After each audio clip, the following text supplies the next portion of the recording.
अस्सलाम वालेकुम प्यारे बच्चों, कैसे हैं सब। इंशाल्लाह सब खैर खैरियत से होंगे, ठीक और फाइन होंगे।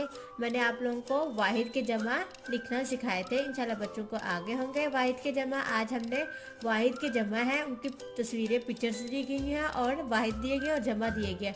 हमने उनको आज आपस में मिलाना है, वाहिद को जमा के साथ मैचिंग करनी है।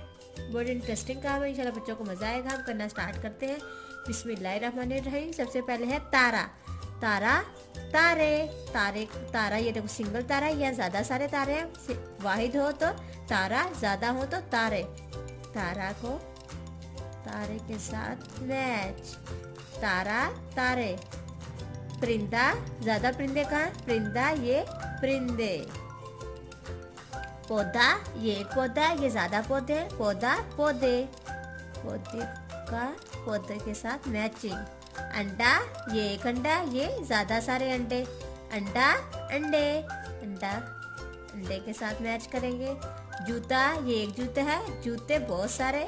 जूता, जूते। जूते। ये है वाहिद की जमा की मैचिंग। कितना मज़ा आया बच्चों करके। मुझे तो बहुत मज़ा आया, आप लोगों को भी मज़ा आया हो। मेरी वीडियो पसंद आई तो लाइक और सब्सक्राइब कीजिएगा। आज हमने वाहिद के जमा की मैचिंग की है। इंशाल्लाह आपको मज़ा आया होगा। मेरी वीडियो पसंद आई तो लाइक और सब्सक्राइब कीजिएगा। लाइक और सब्सक्राइब करना ना भूलिएगा प्यारे बच्चे मेरे चैनल को। Thank you so much. अल्लाह हाफिज़, bye bye. Subscribe my channel.